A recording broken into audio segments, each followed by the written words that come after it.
જય શ્રી કૃષ્ણ. આજે આપણે ગુસાઈજીના સેવક એટલે કે ગુસાઈજીના 252 વૈષ્ણવો થયા.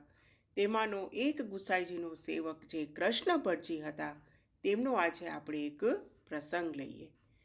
આ કૃષ્ણ ભટ્ટજીએ શ્રીનાથજી બાવાને એકવાર વિનંતી કરી, હે શ્રીજી બાવા, મને આપ વ્રજ ભક્તો સહિતના દર્શન કરાવો, એવી મારી નમ્ર વિનંતી છે. તો ત્યારે શ્રીનાથજી બાવાએ કૃષ્ણ ભટ્ટજીને કહ્યું કે કૃષ્ણ ભટ્ટજી, કે આ દર્શન તો તમને ત્યારે જ થાય કે જ્યારે વૈષ્ણવનો દેહ અલૌકિક બને, એની આંખો પર દિવ્ય બને, એને દિવ્ય ચક્ષુનું જ્યારે દાન થાય, ત્યારે જ તમને આ દર્શન થઈ શકે.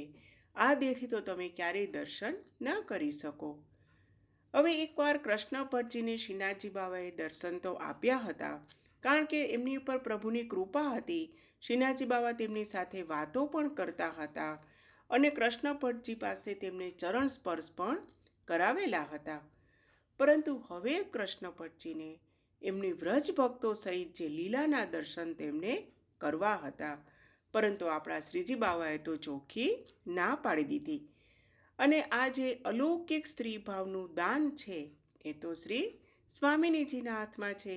અને એ દાન કોણ કરે કે જો એ સ્વામિનીજી કૃપા કરે, ત્યારે જ એ સ્ત્રી ભાવનું દાન પ્રાપ્ત થાય. અને એ દાન જ્યારે પ્રાપ્ત થાય, ત્યારે જ વૈષ્ણવને આ લીલાના દર્શન થઈ શકે. તો હવે તો જેમ દિવસો વીતતા ગયા, તો કૃષ્ણ ભટ્ટજીને તો આ દર્શન કરવાની એકદમ તાલાવેલી જાગી. અને હવે તો તે પહોંચી ગયા ગુસાઈજી પાસે અને શ્રી ગુસાઈજીને પણ વિનંતી કરી કે હે કૃપાનાથ, મારા ઉપર કૃપા કરો. તો ગુસાઈજીએ કહ્યું કે શું થયું? તો કે હે કૃપાનાથ, મારી એવી ઈચ્છા છે કે હું શ્રીનાથજી બાવાના વ્રજભક્તો સહિતના લીલાના દર્શન કરું, પરંતુ મેં શ્રીનાથજી બાવાને વિનંતી કરી તો તે મને ના પાડે છે. તો ગુસાઈજીએ કહ્યું કે શ્રીનાથજી બાવા તો બાળક છે, ચલ તું મારી સાથે ચાલ. તો આ રીતે કહી અને શ્રી ગુસાઈજી તેમને લઈ ગયા અને તેમને શું કહ્યું કે હવે તમે આ તરફ જુઓ. તો શ્રી ગુસાઈજીની આજ્ઞા પ્રમાણે કૃષ્ણ ભટ્ટજીએ જોયું તો અનેક વ્રજભક્તો શ્રીનાથજી બાવાની વિવિધ પ્રકારની સેવા કરે છે. કોઈ શૈયા મંદિરની સેવા કરે છે, કોઈ ફૂલઘરની સેવા કરે છે, કોઈ સામગ્રી સિદ્ધ કરી રહ્યું છે, કોઈ આભરણની સેવા કરે છે, કોઈ પીકદાનની સેવા કરે છે, કોઈ વ્રજભક્તો જારી અને બંટાજીની સેવા કરે છે. આવા અનેક વ્રજભક્તો શ્રી સ્વામિનીજી સહિત શ્રી ઠાકોરજીની સેવામાં તત્પર છે. અને આ બધું જોઈ અને શ્રી કૃષ્ણ ભટ્ટજી તો ખૂબ જ ખુશ થઈ ગયા. તેમની આંખોમાંથી આંસુ વહેવા લાગ્યા, ચોધાર આંસુએ રડવા માંડ્યા. એટલી એને ખુશી થઈ અને જાણે તેમાં તો ખોવાઈ ગયા. અને આવી જે અદ્ભુત લીલાની જે ઝાંખી થઈ, તો કૃષ્ણ ભટ્ટજી તો પોતાનું દેહાનુસંધાન જ ભૂલી ગયા. હવે આ જ્યારે ગુસાઈજીએ જોયું, તો ગુસાઈજીએ તરત જ આ લીલા સમેટી લીધી. હવે આ પ્રસંગ ઉપરથી શું જાણવા મળે છે કે આ જે ગુસાઈજી છે એ શ્રી સ્વામિનીજી રૂપ છે.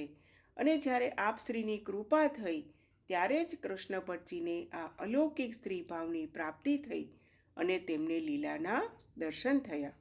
શ્રી હરિરાયજી પણ શિક્ષાપત્રમાં એવી આજ્ઞા કરે છે કે ઠાકોરજીને જોઈને તમારે દર્શન કરવા હોય તો વૈષ્ણવે સ્વામિનીજીની પ્રસન્નતા માટે હંમેશા તત્પર રહેવું જોઈએ. કારણ કે જે ઠાકોરજીનું જે વિપ્રયોગાત્મક જે સ્વરૂપ છે, એ તો સ્વામિનીજીના હૃદયમાં બિરાજે છે. એટલે વૈષ્ણવો આપણે પણ સેવા, સ્મરણ અને સત્સંગમાં હંમેશા તત્પર રહેવું જોઈએ, જેથી આપણા વલ્લભ સ્વામિનીજી પ્રસન્ન થશે અને પુષ્ટિ માર્ગના સર્વ ધર્મો આપ શ્રી વૈષ્ણવના હૃદયમાં સહેજે પ્રગટાવશે અને આપણને લીલાની અનુભૂતિ સહિતના દર્શન થશે. માટે જ આપણે કહીએ છીએ કે શ્રી ગુસાઈજી કેવા છે? પરમ કૃપાળ શ્રી વલ્લભનંદન, પરમ દયાલુ, પરમ કૃપાલુ. એવા શ્રી ગુસાઈજી પ્રભુ ચરણના ચરણોમાં કોટી કોટી પ્રણામ હો. જય શ્રી કૃષ્ણ.